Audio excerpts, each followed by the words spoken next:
Amis russes, tremblez dans vos chaumières car l'Europe se réarme et ça va faire très mal. Voici en substance ce qu'a déclaré le ministre polonais des Affaires étrangères. Putin has woken a giant. Poutine a réveillé un géant. Nous allons maintenant vraiment dépenser pour la défense. Nous avons 1,5 milliard de subventions dans le cadre du programme européen pour l'industrie de la défense. Ce chiffre augmentera à l'avenir. Nous avons 150 milliards accordés par la présidence polonaise dans le cadre de l'instrument Action pour la sécurité en Europe sous forme de prêts. Les pays pourront désormais dépenser au-delà des limites du déficit budgétaire pour la défense.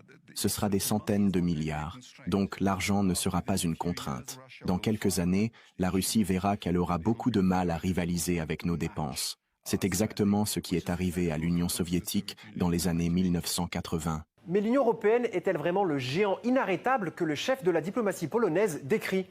Car, il faut bien le dire, l'Europe traverse depuis quelques années une crise économique sévère. En cause, des raisons structurelles, aggravées par des décisions politiques, sanctions contre Moscou, rejet de l'énergie russe, et par les circonstances comme le protectionnisme américain et la force de frappe commerciale chinoise. Je dirais qu'il y a encore 2 ans, la conversation d'aujourd'hui n'aurait pas été possible, parce que les choses semblaient aller plutôt bien. La mondialisation nous était favorable, le chômage baissait régulièrement. Mais aujourd'hui, nous ne pouvons plus ignorer le fait que les conditions ont changé. Le commerce mondial ralentit, la Chine aussi, mais elle se montre de moins en moins ouverte à notre égard et nous fait concurrence sur les marchés globaux dans tous les domaines. Nous avons perdu notre principal fournisseur d'énergie bon marché, la Russie. Et maintenant, nous devons assurer notre défense pour la première fois depuis la Seconde Guerre mondiale. Le Royaume-Uni, fidèle parmi les fidèles des États-Unis, promet d'atteindre les 5% du PIB investi dans le secteur de la défense, tel que l'a ordonné Donald Trump au nom de l'OTAN.